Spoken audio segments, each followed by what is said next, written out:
There is something quietly radical in the moment you stop filling the air with your affirmations, your explanations, your gentle buffering of his insecurities. You notice how the room shifts when you no longer rush to smooth every edge. The space between you thickens, almost like a fog that carries the scent of unfinished conversations and unacknowledged truths. You do not announce your retreat. You simply stop offering the small, habitual reassurances he has come to expect as proof that he still matters. It isn't revenge. It isn't a performance. It is a return to yourself. At first, he pretends not to register the difference, the subtle absence of your warmth pulling round his ego like a protective cushion. He still tells his stories in the same practiced tone, waiting for your laughter that no longer comes. He still reaches for your attention with the same casual entitlement, not realizing that your silence is not a pause but a decision, and inside that unspoken decision, a rift begins to open. It is the rift he has always feared, the possibility that you will stop orbiting round his needs, that you will abandon the role he never explicitly asked you to play but always counted on you to perform. The moment you step back, he is confronted with the raw material of himself, unfiltered, unapproved, unadored, and even if he doesn't admit it, a tremor moves through his carefully arranged composure. Your silence is a mirror, angled in a way that shows him not just the man he wants to be, but the man he is when nobody is clapping for his act.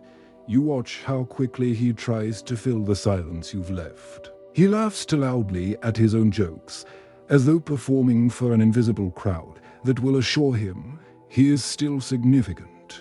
He glances at you with the thin veneer of nonchalance that can't quite conceal a flicker of desperation.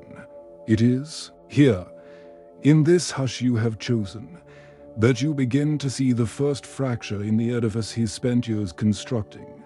It's a hairline crack, but you can tell it frightens him more than any argument ever could, because there is nothing more unnerving to a man who relies on your attention for his sense of identity than the quiet clarity of your withdrawal.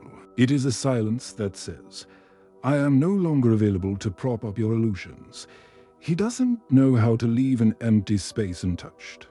So he starts inventing reasons to explain why you stopped responding the way you used to. In your silence, he scripts 1,000 monologues where you are plotting, accusing, betraying anything but simply reclaiming yourself. It's almost funny how quickly his imagination becomes a defense mechanism. If he can define your quiet as hostility, he doesn't have to feel the sickening uncertainty that your indifference might not be about him at all. You can almost watch the machinery of his mind clank and grind, each thought heavier than the last. He wonders if you're testing him, if you found someone else, if you're planning to leave. The stories mutate with every hour you stay silent, sprouting tendrils of suspicion and fantasy. He doesn't realize it yet, but he's revealing more of himself in these projected scenarios than he ever did when he was telling you who he was. You see it in the way he watches your face for clues, hunting for any flinch or flicker that might confirm his fears. It's an irony he can't digest that your silence, so neutral on the surface, is actually the most powerful provocation. It makes him face the space inside himself that he's always tried to outsource to your attention. Your absence becomes an unsolvable puzzle, and he is the anxious detective searching for meaning in your every micro-expression. You think about how many times you've done this dance in reverse, assigning significance to his moods, constructing elaborate explanations for every small withdrawal. Now, the roles invert. He becomes the one who can't tolerate not knowing. When you spoke, when you reassured, when you smoothed over every jagged edge, he could stay comfortably numb to the deeper question. Why does he need your constant feedback to feel real?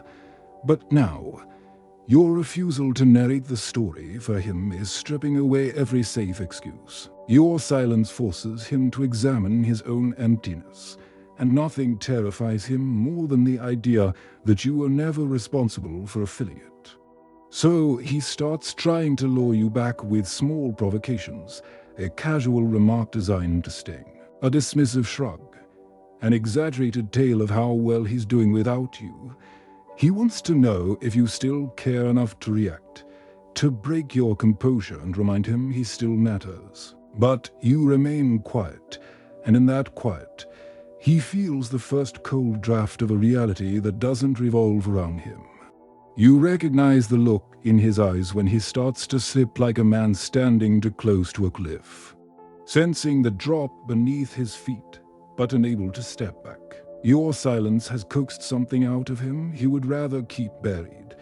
In that hush between you, the shadow begins to surface, and it is far uglier than he would ever dare confess. He has spent years curating a persona, a polished collection of anecdotes and gestures he believes will guarantee devotion.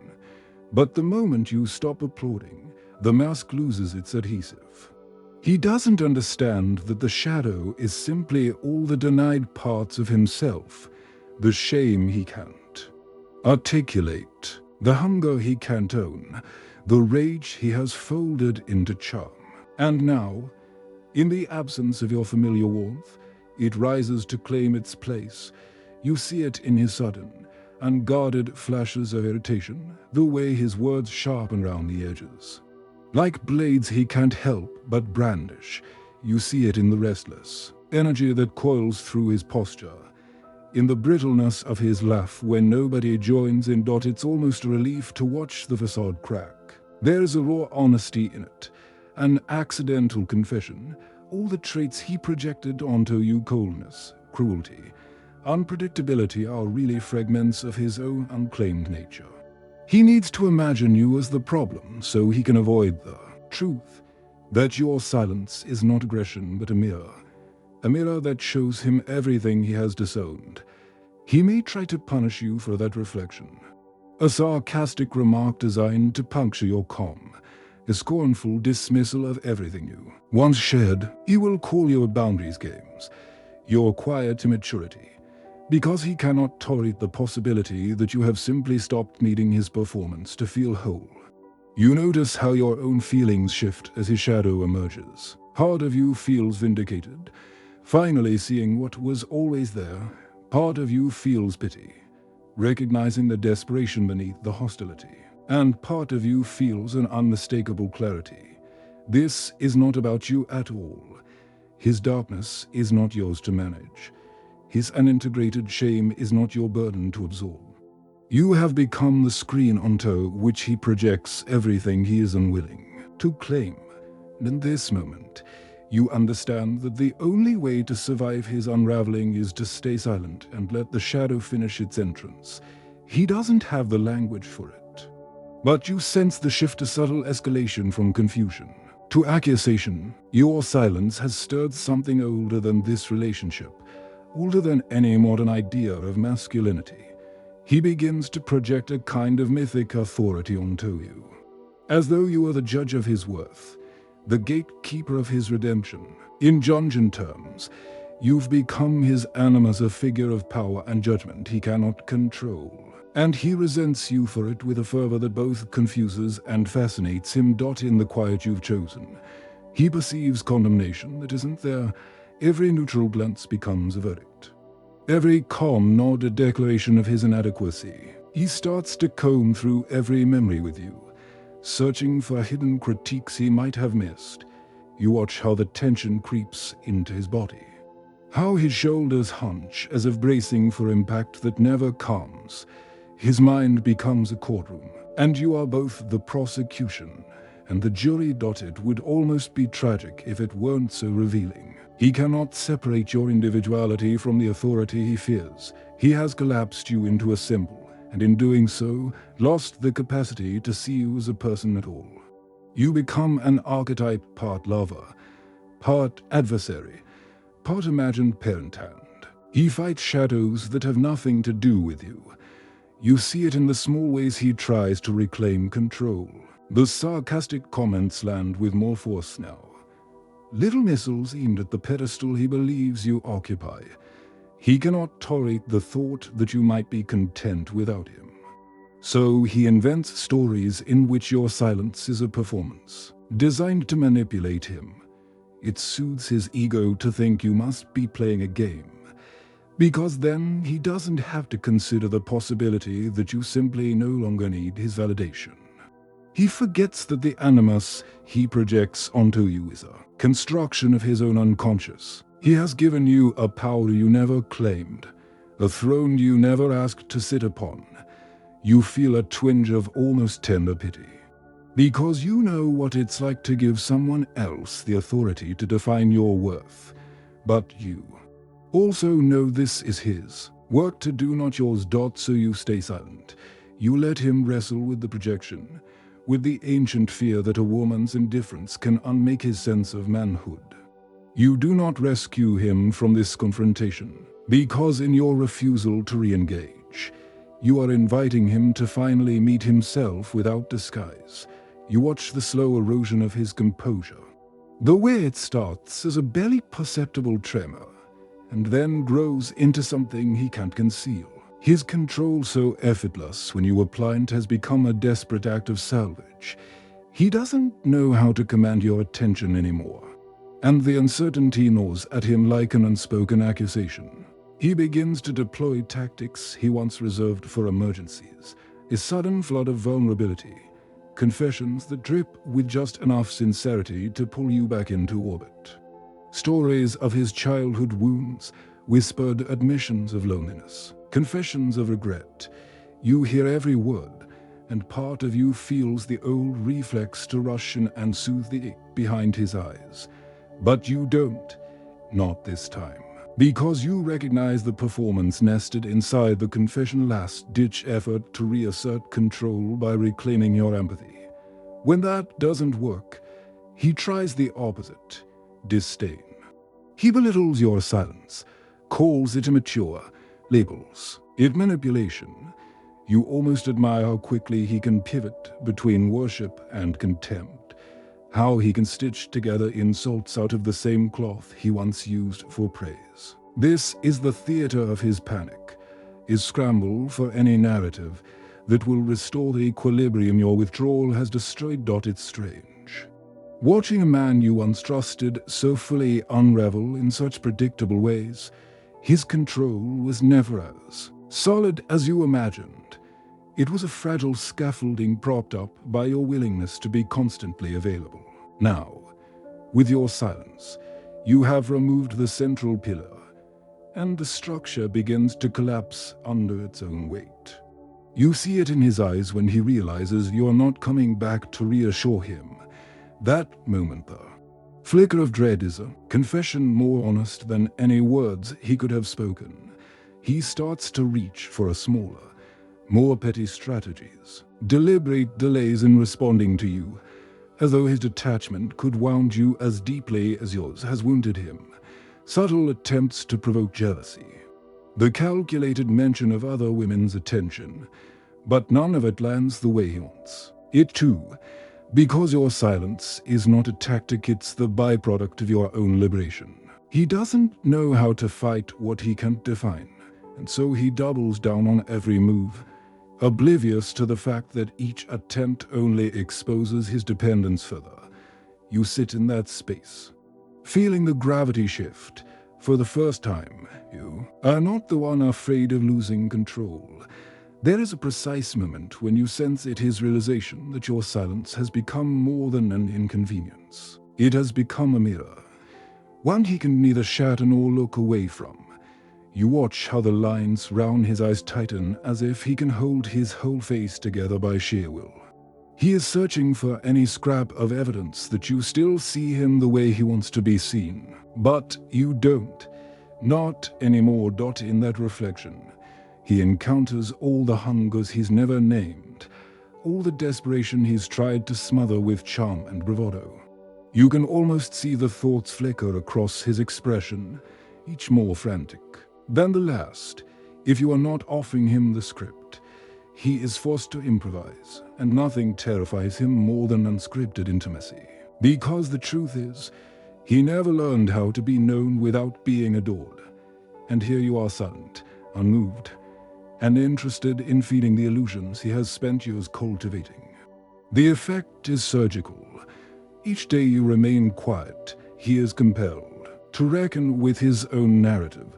He realizes he is not simply a victim of your withdrawal, but an architect of the dynamic that now suffocates him. You notice how this awareness fights with his pride.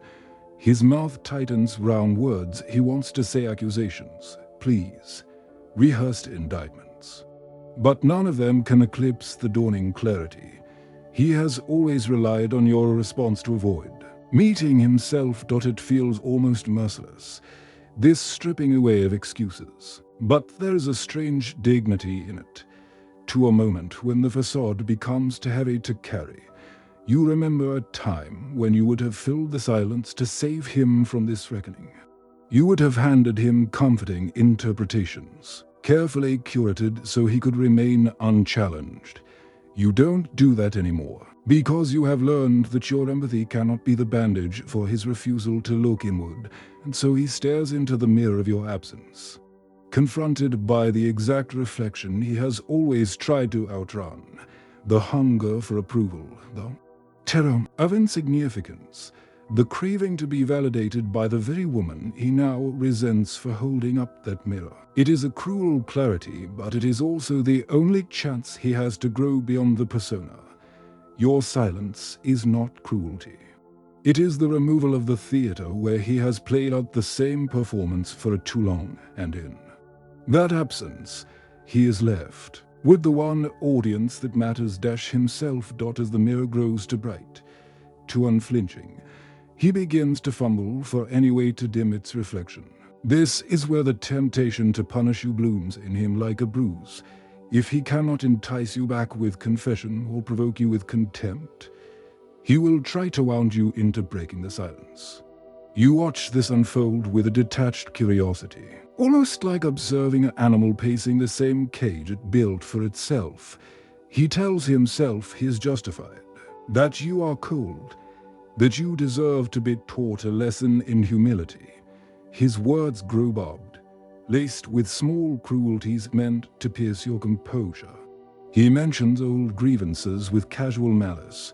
He rehashes your perceived failures, each recollection sharpened for maximum effect, and beneath all of it lies a simple, unspoken hope that your hurt will re-establish the bond, even if it is forged from anger. It is almost tender. This desperate attempt to reclaim importance by becoming the villain when he can no longer be the hero. He would rather you hate him than feel nothing at all, because hatred, at least, confirms that he still occupies space in your mind. Your indifference, by contrast, is intolerable proof that he has lost the power to shape your reality. You feel the old reflex tug at you, the instinct to defend yourself, to prove that his accusations are unfair. But you don't. You let the arrows fall to the floor unclaimed. You understand now that any reaction, even outrage, would only soothe his anxiety, that he is invisible to you. So you remain quiet, and in that quiet, you watch his anger mutate into something softer, something more afraid.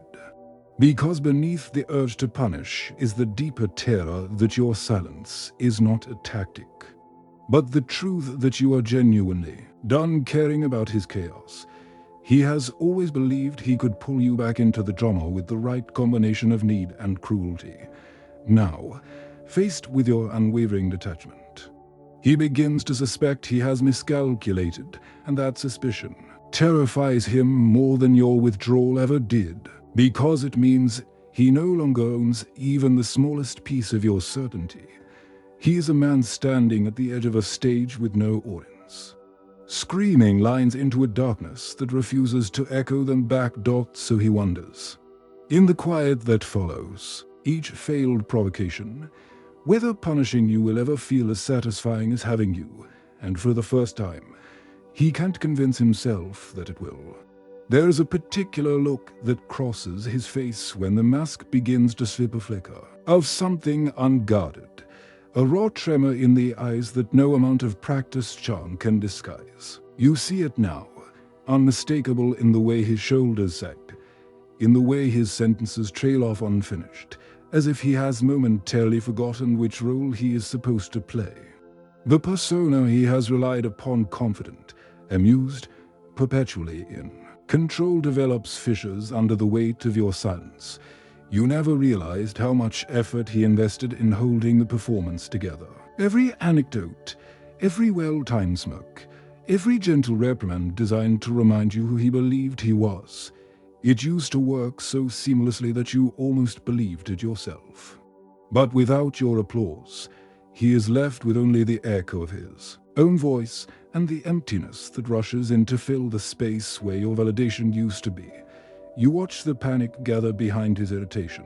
It's there in the way he touches his phone, as if he might find proof that he still matters somewhere in the glow of the screen. It's in the restless movement of his hands, in the restless scanning of your face for some evidence that you still need the story he has been telling. But you don't, and that absence of need is the crack he can't plaster over.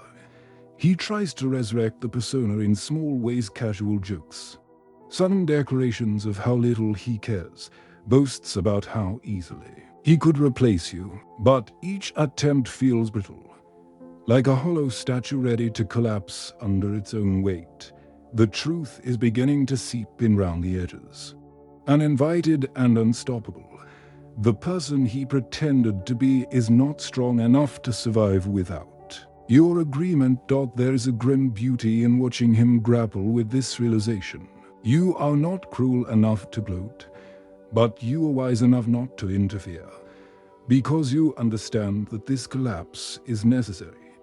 Without it, he will never know the difference between the man he performs and the man he truly is. In the quiet that follows his aborted monologues, you feel something settle inside you, a steady calm that no amount of his confusion can shake.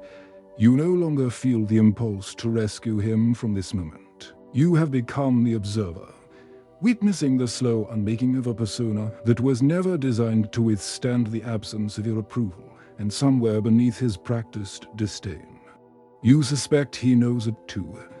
He has tried everything by now: confession, accusation, disdain, even the seductive promise that none of this matters to him. But when all the performances crumble and the silence remains, there is only one truth left for him to confront. You don't need him to feel significant anymore. And that, more than anything, is the ache he cannot anesthetize. You watch it dawn in the slump of his posture, in the almost startled softness of his voice when he stops trying to impress or to wound. This is the moment when the old dynamic finally dies. He is not sure what to do without the reliable tension between your yearning and his retreat, your reassurance and his detachment. For the first time, he senses what it feels like to be just another man in your orbit rather than the center of your gravity.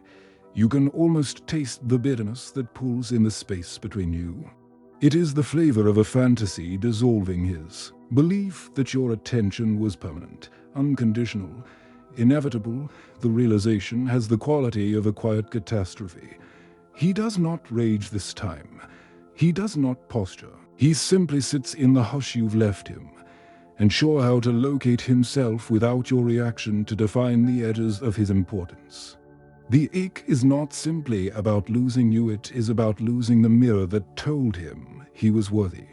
And as you withhold that reflection, he is forced to see that his value cannot be built from your devotion. This is the wound that bleeds the slowest, the recognition that your indifference is not temporary, not strategic, but genuine. It does not mean you hate him. It means you have nothing left to give to the performance. You feel a clarity that is almost serene. Your love, your curiosity, your fierce loyalty were never the problem. The problem was that he believed they were owed to him, like a tribute. You were obligated to pay for the privilege of his presence. Now, without the gravity of your attention to orbit round, He drifts in a private wilderness of uncertainty. He wonders if he ever truly knew you, or if he simply knew how to evoke the version of you who would always stay. And in that wondering, a deeper question takes root, one he may never admit aloud. If you can walk away and feel this calm, was any of it ever real? You do not answer. You don't need to. Your silence is the final truth. In the end, there are only two paths left to him. One is surrender, quiet collapse back into the old illusions. The familiar conviction that your silence is nothing more than a tactic to manipulate him. This path is easier, lined with comforting lies he has rehearsed for years. If he chooses it, he can rebuild the persona piece by brittle piece, telling himself that your detachment proves your immaturity, your coldness, your inherent inability to appreciate all he believes he offers. He can retreat into the safety of contempt, that old fortress where he doesn't have to feel the roic of insignificance. But there is another path. It is darker, lonelier, and infinitely more honest. It requires him to stay in the silence long enough to hear the questions, rising from underneath the noise. Who am I when no one is affirming me? What do I believe about myself when her gaze no longer shapes my story? If no woman is watching, applauding, tending to my fragile certainties, do I still exist as someone worthy? You watch the battle unfold behind his tired eyes. This is the moment Jung would call the threshold of transformation, the place where the unconscious demands to be integrated or forever banished into projection. Here, the choice is no longer about you. It never really was. It is about whether he will meet himself fully, without disguise. Whether he will invite the shadow in for an honest conversation or keep playing it alive too. Hollow to sustain him, your silence is no longer just a mirror. It has become an invitation to individuation, a chance for him to dismantle the elaborate architecture of his persona and discover the self he has always hidden behind. The scaffolding of performance. He may never thank you for this. He may never understand the precise alchemy you enacted by stepping back. But you sense that on some level, he knows, because in the hollow where your voice used to be, he feels something he cannot explain, a stark freedom that terrifies him almost as much as it compels him each. He realizes that all along, he has been both jailer and prisoner, both the architect of his grand illusions and the lonely figure pacing their corridors. Whether he surrenders to that familiar cage or breaks it apart is not yours to decide. Your work is complete. You have reclaimed your presence, and in that reclamation, you have given him the rarest gift, the chance to stand alone, stripped of all borrowed meaning, and decide what he will become. There is a quiet revolution in refusing to be the mirror for someone else's unfinished story. You have seen how quickly a man can confuse your empathy with obligation, how easily your curiosity can become the currency he uses to buy self-importance. When you finally withdraw your attention, you do not become cruel, you become sovereign. You allow the illusions to collapse in their own time. You stop feeding the fiction that his worth can be measured in the echo of your adoration. In this space, you discover something far more enduring than validation, your own clarity, your own capacity to witness his unraveling without losing the thread of your wholeness. It is a fierce kind of love, one that refuses to rescue, refuses to collude, refuses to perform. It is a commitment to your own individuation, even when that commitment is misunderstood. And maybe, just maybe, your silence is the catalyst he needed all along. Not to keep him, not to punish him, but to offer the only invitation that ever mattered, the invitation to meet himself. If this exploration stirred something in you, if you recognize the ways you've been the mirror, the rescuer, or the silent witness, I invite you to like, share, and comment below. Let me know how you've navigated the difficult train of emotional boundaries and self-discovery. And if you're ready to keep exploring the hidden architecture of attraction, projection, and the shadow, subscribe for more reflections on the quiet, radical act of becoming whole.